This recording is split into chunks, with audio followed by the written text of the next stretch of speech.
So, bore yma, da ni'n mynd i edrych ar y bennod yma lle mae Paul yn trafod yr eglwys. Neu, a bod yn fanwl gywir, Christians behaving badly. Falle bydda hwnna'n gallu bod yn deitl onest i'r bregaeth. A dwi eisiau cychwyn efo cwestiwn pryfoclyd, a mae o'n gwestiwn rhethregol, so dwi'n eisiau atebion, please. Ond, pe na bydde'r eglwys yn bodoli, a fydden ni yn ei ddyfeisio fe? Iawn? Meddyliwch am y peth. Chyfo, da ni gyd yma bore yma, ond mae yna bethau eraill fedrwn ni fod yn neud bore yma, does? Mae rai pobl yn nodio mwy neu gilydd fan hyn. Na i ofyn i chi dros baned ar y diwedd be oeddech chi wedi cael eich temtio i fynd i wneud bore yma'n lle dod i'r capel. A da ni'n byw mewn oes yn dydyn, lle mae gan bobl trust issues pan mae'n dod i sefydliadau. Sefydliadau gwleidyddol, gwleidyddion. Am hwnna falle, fel mae Rhodri wedi cyffwrdd yn barod bore, mae hwnna falle ar y meddyliau ni wythnos hyn. Llawer o bobl ddim yn trystio y cyfryngau a pethau da ni'n darllen a clywed amdano ar y newyddion. A mae o'n wir i ddeud yn anffodus yn dydy, fod gan lot o bobl trust issues pan mae o'n dod i'r eglwys hefyd. Ac felly mae o'n gwestiwn teg i ofyn, os fysa'r eglwys fel sefydliad ddim yn bodoli, a fysa ni yn ei ddyfeisio fe. I ni'n ymwybodol falle o rai o fethiannau yr eglwys. Da ni'n gwybod am raniadau yn yr eglwys. Da ni'n gwybod am ragryth yn yr eglwys. Ni'n gwybod am arweinwyr o fewn yr eglwys sydd wedi camddefnyddio i pŵer. Rhai arweinwyr hyd yn oed wedi camdrin pobl a'r bobl fwyaf bregus. A felly, pan ni'n meddwl am hynna, does dim syndod fod rhai pobl yn amheus o'r eglwys a meddwl bydden ni falle yn well off heb yr eglwys. A falle bod chi rhywbryd wedi teimlo yr un peth. Na i fod yn hollol onest gyda chi, bod fi'n weinidog, dwi weithiau wedi teimlo hynny hefyd. Nawr, trwy y llythyr yma, mae Paul wedi sgwennu at y Corinthiaid, i ni'n cael portread onest iawn ynglyn â'r eglwys a'r gymuned Gristnogol yma yn Corinth. Dydy 1 Corinthiaid ddim yn glosi brochure i'r eglwys, y gwrthwyneb yn llwyr. Mae e'n bortread warts a nôl o'r eglwys. Mae geiriau Paul yn real, maen nhw'n amrwd, a mae e'n ysgrifennu at eglwys sy'n mewn trafferthion. Eglwys sydd wedi cael ei rwygo gan garfannau, gan egos a gan bobl aneiddfed yn ysbrydol. Mewn geiriau eraill, mae'n sgwennu at eglwys sy'n mewn bach o fes. Ond, gweitha'r amherffeithrwydd, gweitha'r mes, yn y bennod yma, mae Paul yn disgrifio'r eglwys fel maes Duw, fel adeilad Duw, hyd yn oed fel teml Dduw. A ni'n meddwl, wel, sut all hwnna fod yn wir? Sut all eglwys mor messed up, sut all eglwys mor fler fod mor ganolog i gynllun Duw? A mwy na hynna, sut gall eglwys mor amherffaith fod yr gymuned y bobl mae Duw wedi ddewis i ddangos trysor newyddion da Iesu Grist i'r byd heddiw. Wel, da ni'n mynd i drio ateb rhai o'r cwestiynau yna efo'n gilydd bore yma. So i ddechrau, dwi eisiau ni feddwl am bod yr eglwys yn berffaith o amherffaith. Nawr, mae hwnna'n swndio fel paradox yn dydi. Mae yna lot o paradoxes yn berthyn i'r ffydd Gristnogol. Nawr, mae'r bennod yn cychwyn efo Paul yn siarad yn blaen ac yn straight ac a rywydd yn eitha digwylydd efo'r Corinthiaid. Mae'n deud, Roedd hi'n amhosib siarad â chi fel Cristnogion aeddfed. Nawr, dychmygwch taswn i iawn yn ffonio un ohonoch chi, neu yn galw i weld un ohonoch chi, achos bod chi'n mynd trwy rhywbeth anodd neu rhywbeth. A fi'n deitha chi, da chi'n hynod o anaeddfed. Dwi'n yn siŵr sut fase pastoral style Paul yn mynd i lawr yng Nghaernarfon heddiw. Ond chi'n meddwl be, weithiau mae pobl angen clywed hi fel mae hi yn does. Weithiau mae pobl, mae o'n chesol i ni gael rhywun yn deitha ni'n stret be ydy'r sefyllfa. Mae o'n mynd mlaen i ddweud, roedd rhaid i mi siarad â chi fel petai chi heb dderbyn yr ysbryd, yn fabis bach yn eich dealltwriaeth o'r bywyd Cristnogol. Nawr, dyddi yma, pan da ni yn dweutha rhywun bod gyda nhw baby face neu rhywbeth, mae fel arfer yn compliment, dydy, bod nhw'n edrych yn ifanc, neu'n edrych yn cute neu rhywbeth. Ond oedd hwn, yn air. Basically, oedd yn dweud, da chi'n aneiddfed, da chi angen tyfu fyny. Deud y drefn oedd o fan hyn. A mae'n mynd mlaen i ddweud wedyn, roedd rhaid i mi eich bwydo chi a llaeth am eich bod chi ddim yn barod i gymryd bwyd solet. Ac mae'n amlwg eich bod chi dal ddim yn barod. Nawr oedd yna ddiffyg aeddfedrwydd fan hyn. Oedd yn amlwg bod nhw wedi aros lle oedden nhw yn eu bywyd Cristnogol. Neu mewn geiriau eraill, bod nhw ddim yn actio eu hoedran. Nawr, da ni'n adnabod lot o bobl yn dydyn. Ffrindiau, brodyr a chwiorydd, falle, pobl sydd ddim yn actio eu hoedran.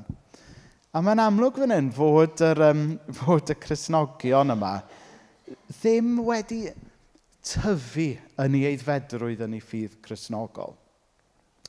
A da ni gyd yn gwybod am yr her yna, dydyn? Os ydych chi bore yma'n Gristion, os ydych chi wedi roed eich ffydd yn Iesu Grist a trystio yn Iesu Grist, dyna yw'r penderfyniad pwysica dych chi erioed wedi wneud oedd hynny. Ond da ni gyd hefyd yn gwybod bod o ddim yn stopio fyna hefyd. Mae angen i ni dyfu yn ein ffydd.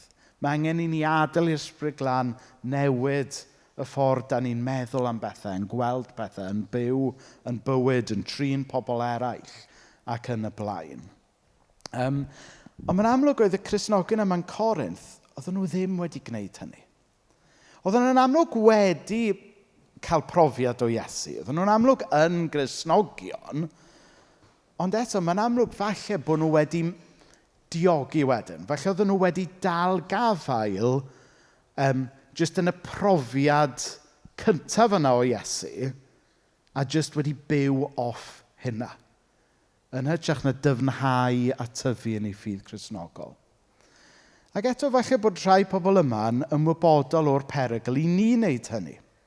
Mae rhai pobl falle yn gallu meddwl yn ôl i rhyw le arbennig, lle gathoch chi rhyw brofiad arbennig o Iesu Grist a'r Ysbryd Glân. A bod chi yn byw ar hwnna am flynyddoedd wedyn.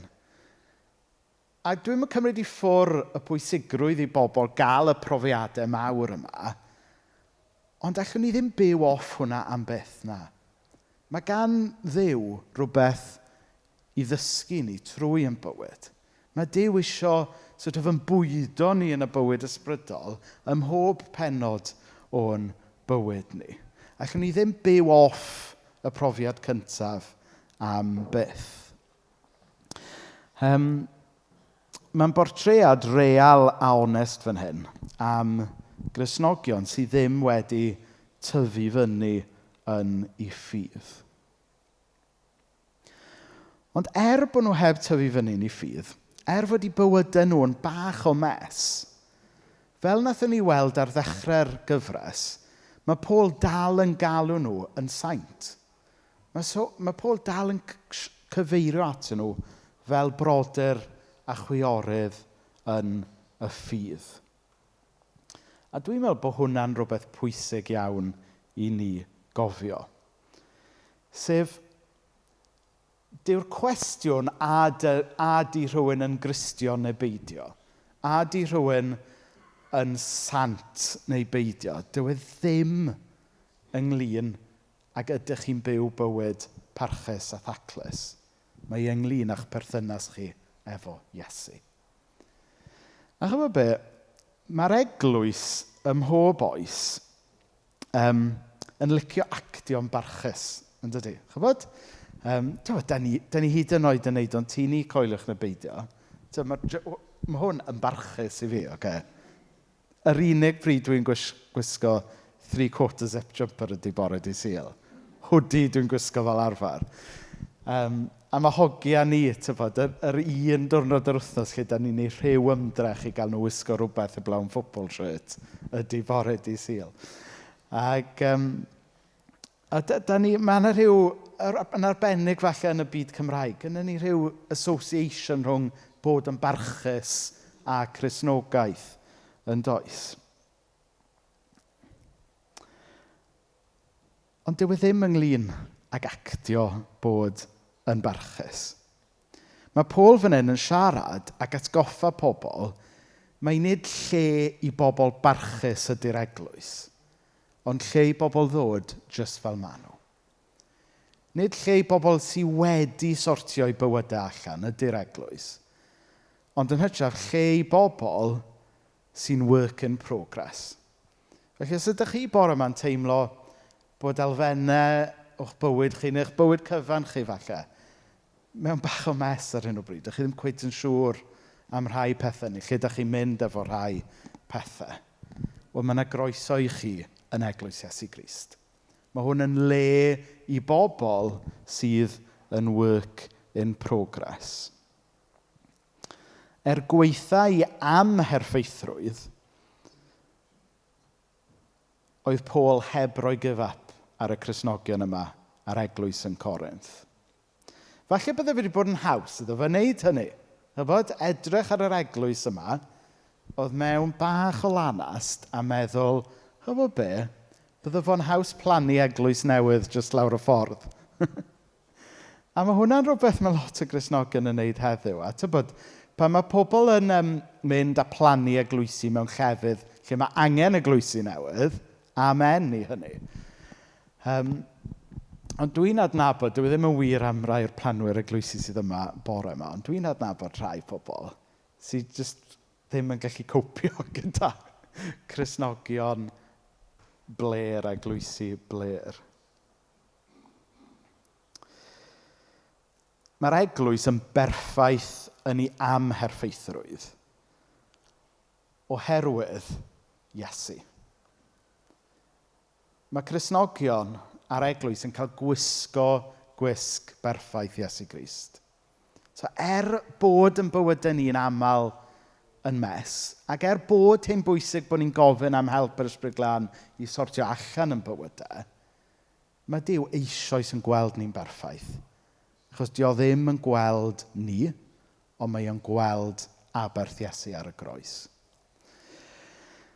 A problem llawer o bobl heddiw yw bod ni'n trin yr eglwys fel showroom. Lle da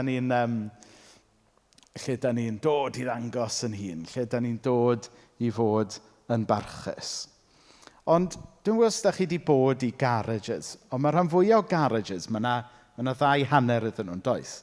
Gynnech chi'r showroom yn y ffrant, lle mae'r ceir drud i gyd ar werth, ond yn y cefn mae'r workshop. Y ceir sydd wedi methu MOT, y ceir sydd angen trin y rhwd, y ceir sydd angen mwy o olew. A da ni'n tueddu drin yr eglwys weithiau fel showroom, yn meddwl mae lle ydi o i bobl parchus a pobl efo pobl mewn lle. Popeth mewn lle. Ond mae 1 Corinthiaid yn dangos i ni, actually, mae'r eglwys mwy fel y workshop. Y lle mae yna groeso i ni ddod gyda'n doluriau, gyda'n beichiau, gyda'n pechodau, a cael yn trin gan, pa mor bell dwi'n mynd i stretcho'r ddelwedd yma, gan y meddyg da sydd yn y Beibl, ond gan y mecanic da.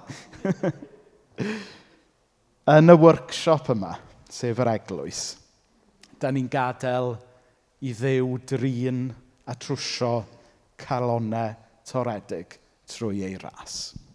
So, yr eglwys berffaith o amherffaith. Ond mae'n amlwg, fel o'n i'n deud, fod yr eglwys yma'n Corinth wedi colli ei ffordd.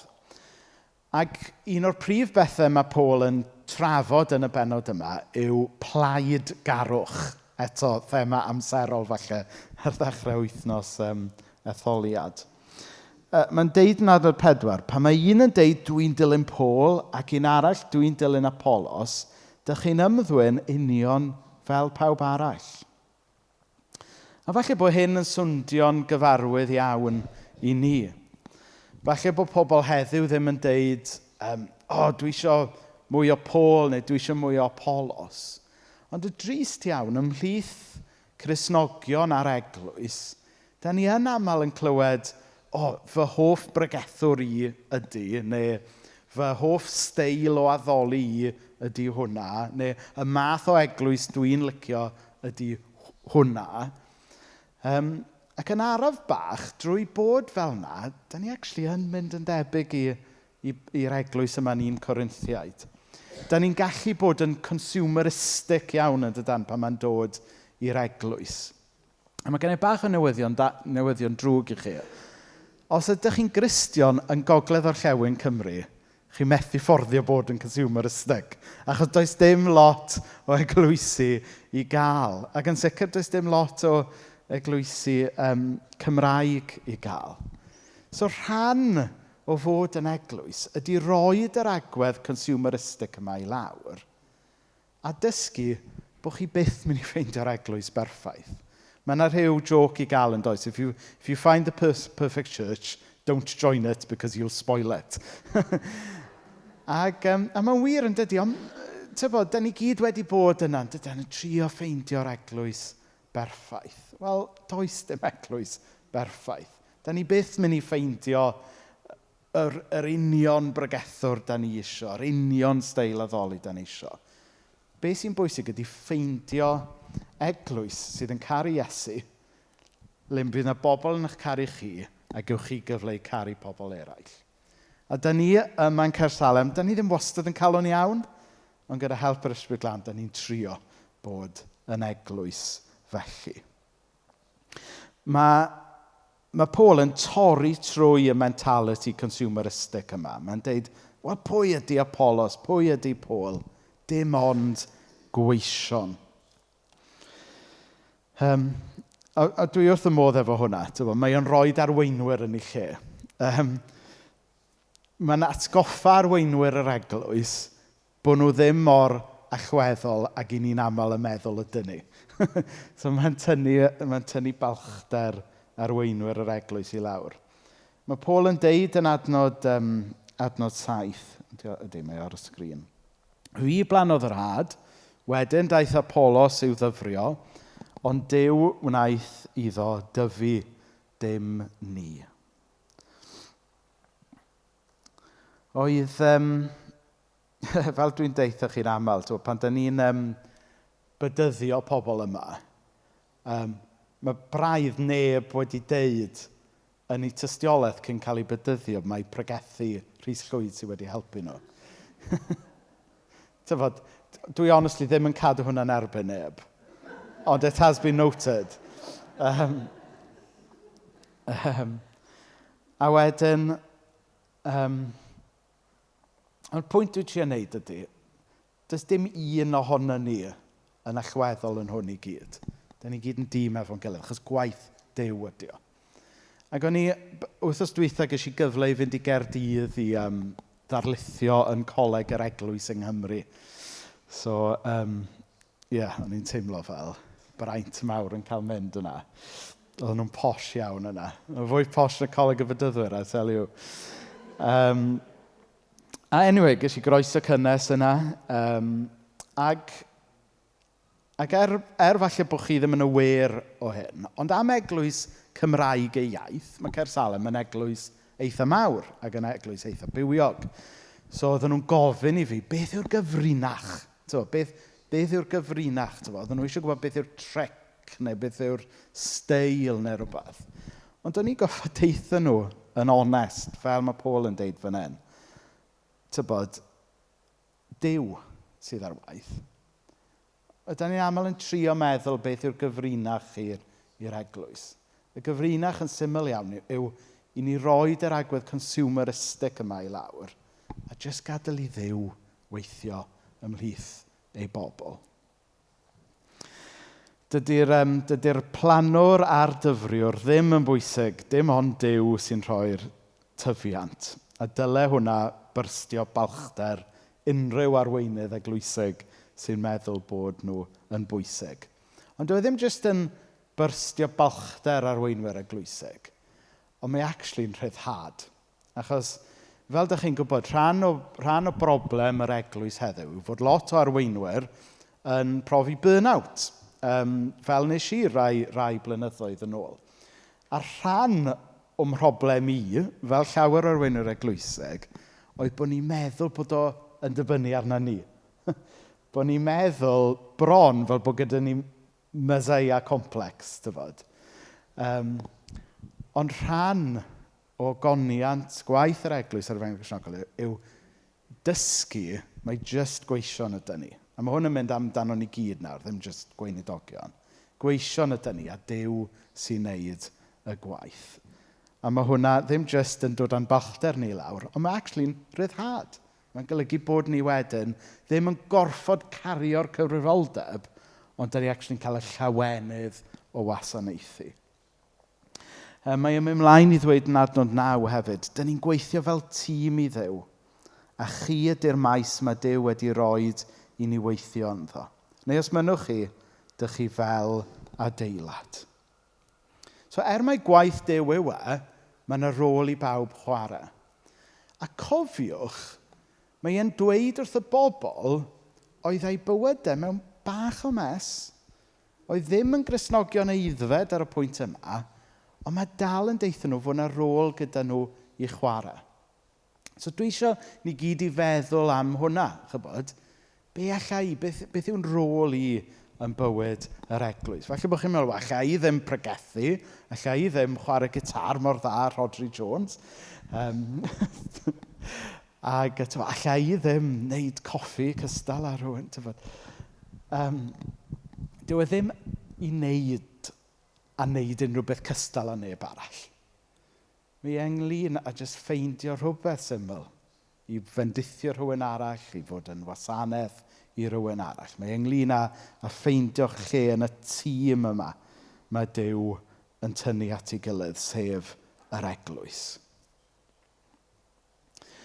Wedyn natur y pwynt ola yn bore yma. Gweitha am herffeithrwydd yr eglwys yn Corinth, gweitha am herffeithrwydd yr eglwys yn ein dydd ni, mae'r eglwys dal i sefyll. Mae'r eglwys wedi bod trwy amseroedd anodd trwy ei hanes. Da ni yma yng Nghaersalem wedi bod trwy gyfnodau o fendith a cyfnodau heriol. Ond mae'r eglwys dal i sefyll. Pam? Achos nid personoliaethau sy'n cynnal yr eglwys. Nid i arweinwyr sy'n cynnal yr eglwys. Ond yn hytrach y gongl fain, y cornerstone, sef Iesu Grist ei hun. A dyna pam fod yr eglwys Gristnogol gweithau am herffeithrwydd dal yn sefyll 2000 o flynyddoedd wedyn. Achos mae eglwys Iesu Grist ydy o sy'n rhoi croeso i bobl toredig fel ni. Yn adnod 11, ni'n darllen fel hyn. Dim ond un sylfaen sy'n gwneud y tro i adeiladu arni, sef Iesu y Meseia. Adnod 16, mae'n deud, ydych chi ddim yn sylweddoli mai chi gyda'ch gilydd ydy teml Dduw, a bod ysbryd Duw yn aros yn y deml yna. Mae teml Dduw yn gysygredig, a chi ydy'r deml honno. Nawr meddyliwch am y peth. Mae Duw yn disgrifio'r eglwys am herffaith yma fel teml, a chi ydy'r deml yma. Un o'r phrases dwi byth yn hoffi dwi yn deud o, ydy dwi'n mynd i'r eglwys. Tyfod? Hwnna ddim yn bosib, ddim yn bosib mynd i'r eglwys. Achos os ydych chi'n berson sy'n credu yn Iesu Grist ac yn trystio Iesu Grist, chi ydy'r eglwys. Chi'n medru mynd i rhywbeth lle mae chi ydio. Da chi'n gallu mynd i'r capel, ffain, adeilad ydy capel, ond pobl, nid adeilad, ydy'r eglwys. A mae'r deml yma wedi wneud fyny o bobl amherffaith fel ni. Pobl sy'n aml yn aneiddfed yn anffodus. Pobl sy'n baglu, pobl sy'n wneud camgymeriadau. Ond eto, da ni dal yn deml sanctaidd i Dduw achos Iesu Grist. Iesu yw sylfaen yr eglwys a Iesu sy'n gwneud yr eglwys yn lân. So, mae'r ieuenctid mynd i ymuno efo ni mewn munud cyn bod ni'n mynd at yr cymen. Os yna rhywun wedi cael... Na ni, mae yna rhywun dwi'n meddwl fod mynd i nôl yr ieuenctid. Diolch Larry. So, lle mae hwn i gyd yn gadael ni? Wel, mae'r eglwys yn amherffaith. Mae Paul yn gwneud hynny yn glir. A gwir amdani yw bod yn profiadau ni yn ategu hynna. Da ni gyd wedi cael profiadau o eglwysi amherffaith.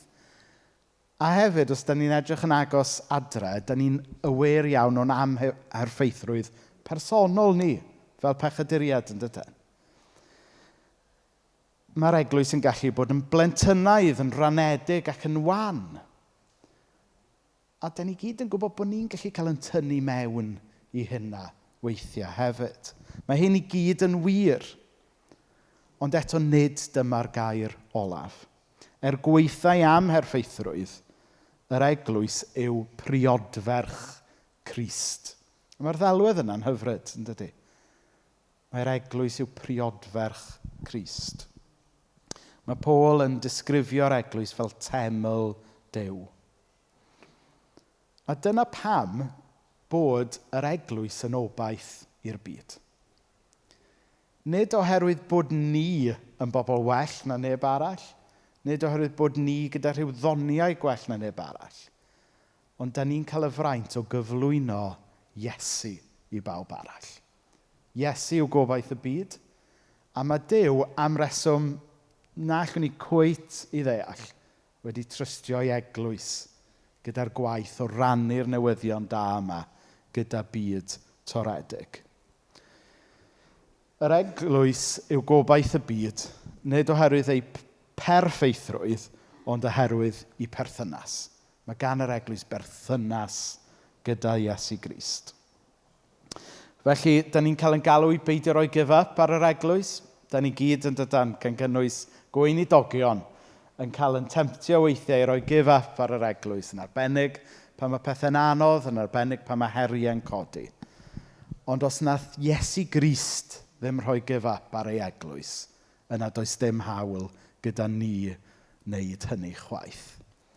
Felly dwi yn caru'r eglwys. Dwi'n caru chi, bob un ohonoch chi. Gweithach amherffaethrwydd, oherwydd y pethau, gweitha'r pethau awkward ydych chi eisiau siarad efo fi amdano weithiau, dwi'n caru chi. Achos da ni yn deml i Dduw gyda'n gilydd. A mae Iesu yn caru ei eglwys. Mwyn ei enw. Amen.